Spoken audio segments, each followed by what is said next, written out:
দর্শক আমন্ত্রণ জানাচ্ছি বৈশাখী টেলিভিশনের স্বাস্থ্য বিষয়ক নিয়মিত আয়োজন বৈশাখী হেলথের আজকের পর্বে। আপনাদের সাথে পুরো আয়োজন জুড়ে আছি আমি ডক্টর সরকার নাহিন আহমদ। দর্শক, আজকে আমাদের আলোচনার বিষয় হলো শিশুদের শ্বাসতন্ত্রের সমস্যাসমূহ। শিশুদের শ্বাসতন্ত্রের সমস্যাগুলো কী কী, এর লক্ষণ কী কী, কারণ কী কী এবং প্রতিকার কী কী, তা নিয়ে আজকে আমাদের আলোচনা। এবং এই বিষয় নিয়ে আলোচনা করতে আজকে স্টুডিওতে উপস্থিত আছেন একজন স্বনামধন্য শিশু বিশেষজ্ঞ। আমাদের সাথে উপস্থিত আছেন ডক্টর মালিহা আলম সিমি, সহকারী অধ্যাপক, শিশু বিভাগ, ঢাকা মেডিকেল কলেজ হাসপাতাল, chamber long life diagnostic and consultation centre limited, Kalabagan, Dhaka. চলে যাচ্ছি ম্যামের কাছে। আসসালামু আলাইকুম ম্যাম, স্বাগত জানাচ্ছি আমাদের আজকের অনুষ্ঠানে। কেমন আছেন? ওয়ালাইকুম আসসালাম, খুব ভালো লাগছে আপনাদের এই আয়োজনের সাথে যুক্ত হতে পেরে। ধন্যবাদ। ধন্যবাদ ম্যাম আপনাকেও। ম্যাম, আজকে আমাদের যে আলোচনার বিষয় যে শিশুর শ্বাসতন্ত্রের সমস্যাসমূহ। ম্যাম, প্রথমে আপনার কাছে জানতে চাইবো যে শ্বাসতন্ত্র বলতে আমরা কি বুঝি? শ্বাসতন্ত্র বলতে আসলে বোঝায় শ্বাসের মাধ্যমে যে পথে বাতাস আমরা শ্বাসের মাধ্যমে যে পথে ঢোকে এবং যে পথে বের হয়, অর্থাৎ নিঃশ্বাসের মাধ্যমে। এবং এই শ্বাসতন্ত্রের অংশটুকু আসলে নাক থেকে ফুসফুস পর্যন্ত যে অংশটুকু, এটুকু শ্বাসতন্ত্রের অংশ। এটাকে কিন্তু আবার দুভাগে ভাগ করা হয়, যেমন নাক থেকে ষড়যন্ত্র পর্যন্ত উপরের অংশ, এবং ষড়যন্ত্র থেকে একদম ফুসফুসের ভিতরে পর্যন্ত এটা হচ্ছে গিয়ে নিচের অংশ শ্বাসতন্ত্রের। আচ্ছা ম্যাম, বাচ্চাদের শ্বাসতন্ত্রে বা আপনি যে টোটাল এরিয়াটা বললেন, এর মাঝে কি কি ধরনের সমস্যা হয়ে থাকতে পারে? বাচ্চাদের ক্ষেত্রে শ্বাসতন্ত্রে প্রধানত যে সমস্যাগুলো আমরা দেখি তা হচ্ছে নিউমোনিয়া, ব্রঙ্কিওলাইটিস এবং হাঁপানি রোগ বা অ্যাজমা যেটাকে আমরা বলি।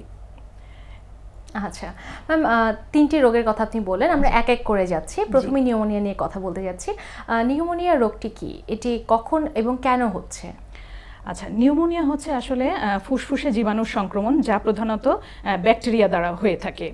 তো এখন এই নিউমোনিয়ার কিন্তু কিছু লক্ষণ যেগুলো রয়েছে সেগুলোর মধ্যে রয়েছে যেমন উচ্চমাত্রায় জ্বর থাকবে, কাশি, শ্বাসকষ্ট থাকবে, এবং এর সাথে যে শ্বাস প্রশ্বাসের যে গতি সেটা বেড়ে যায়, এবং ছোট বাচ্চাদের ক্ষেত্রে গলার উপরের অংশ এবং যেটা বুকের খাঁচার মাঝের অংশ এবং নিচের অংশ ভিতরের দিকে দেবে যায়।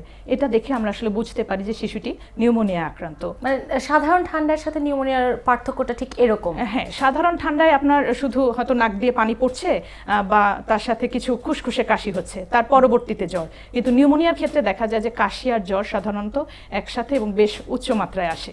আচ্ছা জি।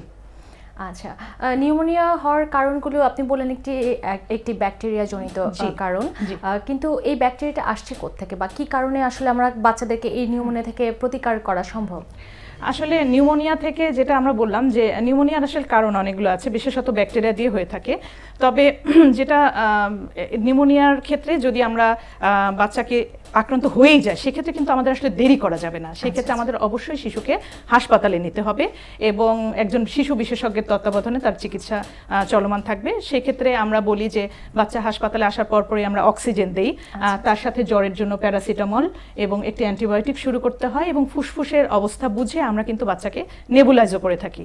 আর শ্বাস যদি কম হয়, মানে দ্রুত না হয়ে একটু কম হয়, সেক্ষেত্রে আমরা বাচ্চাকে কিন্তু বুকের দুধ খাওয়ানোর কথাও বলে থাকি। আর ব্রঙ্কিওলাইটিস আমরা যেটা বললাম সেটা কিন্তু আসলে শ্বাসতন্ত্রের ফুসফুসের একদম ক্ষুদ্রতম যে শ্বাসনালী বা ব্রঙ্কিওলের এক ধরনের জীবাণুর সংক্রমণ, যেটি মূলত ভাইরাস দ্বারা হয়। এটা হচ্ছে পার্থক্য। এবং এই ব্রঙ্কিওলাইটিস হলে দেখা যায় বাচ্চার কাশি থাকে, কাশির সাথে শো শো শব্দ হয়, শ্বাসকষ্ট থাকতে পারে। তবে জ্বর কিন্তু তেমন থাকে না, বা হলেও সামান্য পরিমাণে থাকতে পারে।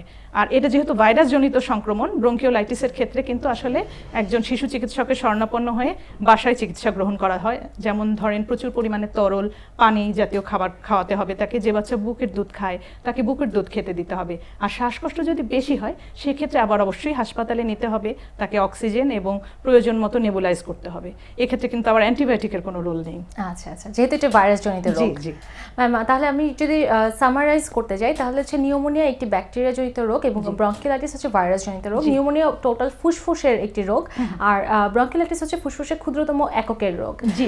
আচ্ছা ম্যাম, তাহলে এই রোগগুলো কি আসলে আমরা যেরকমটা শুনে থাকি যে বেশি আইসক্রিম খেলে কিংবা বেশি ঠান্ডা খেলে নিউমোনিয়া হয়ে যাবে, এই ধারণাটি কতটুকু সত্য? না, ব্যাপারটি আসলে সেরকম না যে একদম বেশি ঠান্ডা খেলে বসেন। এটা যেহেতু জীবাণু সংক্রমণ, এটা যে কোনো অবস্থাতেই হতে পারে। বাচ্চার শরীরে যদি অপুষ্টি শিকার থাকে বা বাচ্চার শরীরে রোগ প্রতিরোধ ক্ষমতা কম থাকে বা এমন এনভায়রনমেন্টে সে যাচ্ছে যেখানে হয়তো জীবাণু সংক্রমণ বেশি, সেই ক্ষেত্রে তার শরীরে আসতেই পারে। এখানে আসলে ঠান্ডা সাথে কোনো সম্পর্কিত নয়। যদি কিছুটা সম্পর্ক থাকে সেটা একটা হাঁপানি রোগের কথা আমরা বলেছিলাম যে সেটিও হ্যাঁ অ্যাজমা রোগ। অনেকে তো বলেন যে অ্যাজমা বাচ্চাদের হয় নাকি, আসলে তো অ্যাজমা বড় ছোট সবারই হতে পারে। এটা আবার এক ধরনের ফুসফুসের এমন এক ধরনের অসুখ যেখানে আপনার শ্বাসনালীগুলো বারে বারে প্রদাহ হওয়ার কারণে শ্বাসনালীগুলো সংকুচিত হয়ে যায় এবং সংকুচিত হয়, এবং সেই সংকুচিত শ্বাসনালীতে কিন্তু কফ বা শ্লেষা জমা হয়। অর্থাৎ তাহলে কি হয়, শ্বাসনালীগুলো বন্ধ হয়ে যায়, সেক্ষেত্রে কিন্তু শ্বাসকষ্ট দেখা যায়, অনেক সময় বাচ্চার বুকে ব্যথা হয় এবং কাশি আরম্ভ হয়। এটা কিন্তু আসলে কিছু ট্রিগারিং ফ্যাক্টর আছে। অ্যাজমা কিন্তু আসলে সব ক্ষেত্রে হবে তা না, কিছু ট্রিগারিং ফ্যাক্টর আছে, এগুলো আমাদের জানতে হবে আসলে। আচ্ছা ম্যাম, আমরা একটু নিউমোনিয়া ব্রঙ্কিওলাইটিস নিয়ে যখন কথা বলছিলাম তখন কিছু লক্ষণ বা উপসর্গের কথা আপনি বলছিলেন। এই লক্ষণগুলো ঠিক কতদিন দেখা দিলে একজন বাবা মা তার বাচ্চাকে নিয়ে ডক্টরের শরণাপন্ন হবেন? আচ্ছা, যে কথাগুলো বলছিলাম, যেমন নিউমোনিয়া হলে আসলে বাচ্চাকে অবশ্যই হাসপাতালে যেতে হবে, বাচ্চাকে নিয়ে বাবা মাকে যেতে হবে, কারণ এটি যে কোনো সময় খারাপ আকার ধারণ করতে পারে। আর ব্রঙ্কিওলাইটিসের ক্ষেত্রে হ্যাঁ, যেহেতু এখানে বাচ্চা প্লেফুল থাকে, বাচ্চার খুব একটা দেখা যায় না যে সে খুব বেশি কষ্টে আছে, যদি এরকম হয় তাহলে আমরা বাসায় রেখেই যে চিকিৎসা বললাম সেটুকুই আমরা ফলো করতে পারি। এরপরে শ্বাসকষ্ট যদি বেশি হয় সেই ক্ষেত্রে আমরা একটু হাসপাতালে নিব ব্রঙ্কিওলাইটিসের ক্ষেত্রে। আদারওয়াইজ এখানে কোনো অ্যান্টিবায়োটিকের রোল নেই, ব্যাস এটুকুই, ঘরোয়া পদ্ধতি যথেষ্ট। আচ্ছা ম্যাম, আপনি নেবুলাইজিং এর কথা বলছিলেন যে বাচ্চাদের শ্বাসকষ্ট বেশি হলে নেবুলাইজার দেওয়া হয়, বা শিশুদের জন্য নেবুলাইজার কতটা ক্ষতিকর?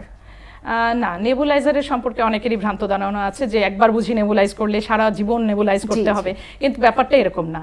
যেসব বাচ্চার ফুসফুসের সংক্রমণ আমরা বুঝি ডাক্তাররা যে এই ক্ষেত্রে তার নেবুলাইজটা কাজ করবে, সেক্ষেত্রে আসলে কিন্তু আমরা তাকে ততদিন পর্যন্তই, যেখানে ব্রঙ্কিওলাইটিসের ক্ষেত্রে বলছি, যেমন সেক্ষেত্রে কিন্তু আমরা যতদিন প্রয়োজন ফুসফুসের অবস্থা বুঝে ততদিন পর্যন্তই আমরা নেবুলাইজ করি, এমন না যে সারা জীবন।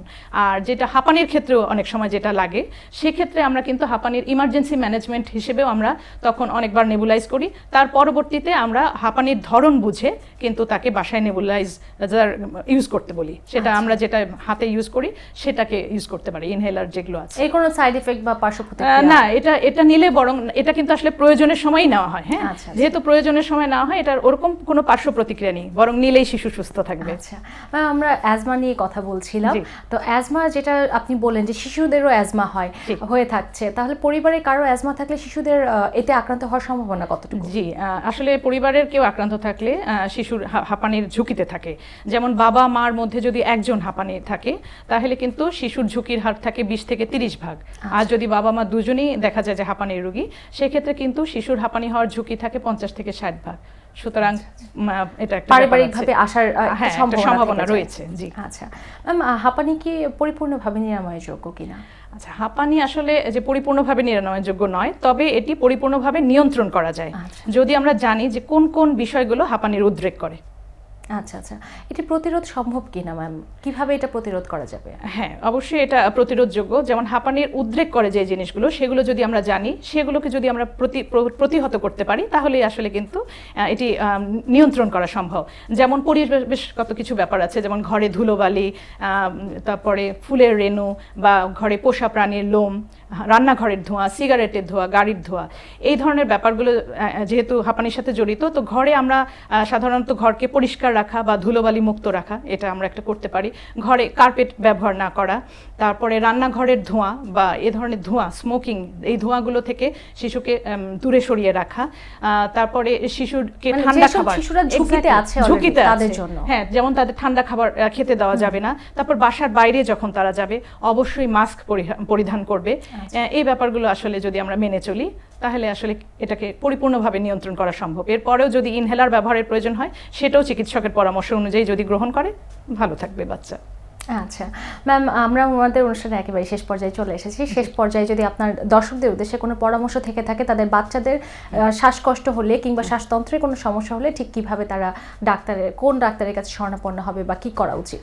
আচ্ছা, আসলে শিশুদের শ্বাসতন্ত্রের সমস্যা একটি অতি কমন সমস্যা, এবং এই সমস্যা নিয়ে বেশিরভাগ বাবা মারা আমাদের কাছে আসেন।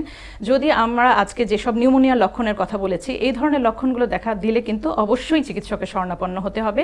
আর হাঁপানি রোগের ক্ষেত্রে যেটা আমরা বলে থাকি যে যদি এটা দেখা দেয় এবং বাচ্চা যদি একেবারেই দেখা যায় যে বাচ্চা নীল হয়ে যাচ্ছে, হাঁপানি রোগ আপনি জানেন বাচ্চার আছে, নীল হয়ে যাচ্ছে বা একেবারেই কথা বলতে পারছে না, তখন অবশ্যই অতি দ্রুত চিকিৎসকের শরণাপন্ন হতে হবে। এবং যেসব পন্থা অবলম্বন করলে হাঁপানি রোগ প্রতিরোধ করা সম্ভব হয় বা নিয়ন্ত্রণে রাখা সম্ভব হয়, সেগুলো অবশ্যই মেনে চলতে হবে। ধন্যবাদ ম্যাম, আমাদেরকে আপনার এত মূল্যবান সময় থেকে কিছুটা সময় দেওয়ার জন্য। ধন্যবাদ আপনাকে। ধন্যবাদ ম্যামকে। দর্শক, এতক্ষণ আমরা শুনছিলাম শিশুদের শ্বাসতন্ত্রের বিভিন্ন সমস্যা এবং তার লক্ষণসমূহ কী কী, কারণগুলো কী কী এবং তা প্রতিরোধ করার উপায় কী কী। দর্শক, আপনাদের শিশুদের মাঝে যদি এর কোনো লক্ষণ প্রকাশিত হয় তাহলে কাল বিলম্ব না করে চিকিৎসকের শরণাপন্ন হবেন এবং সঠিক সময় সঠিক চিকিৎসা গ্রহণ করে সুস্থ থাকবেন। আমরা আমাদের অনুষ্ঠানে একেবারে শেষ পর্যায়ে চলে এসেছি, বিদায় নিতে হচ্ছে আজকের মতো। আগামী পর্ব দেখার আমন্ত্রণ জানিয়ে বিদায় নিচ্ছি আমি ডক্টর নাহিন। সুস্থ থাকুন, ভালো থাকুন, বৈশাখী টেলিভিশনের সাথেই থাকুন।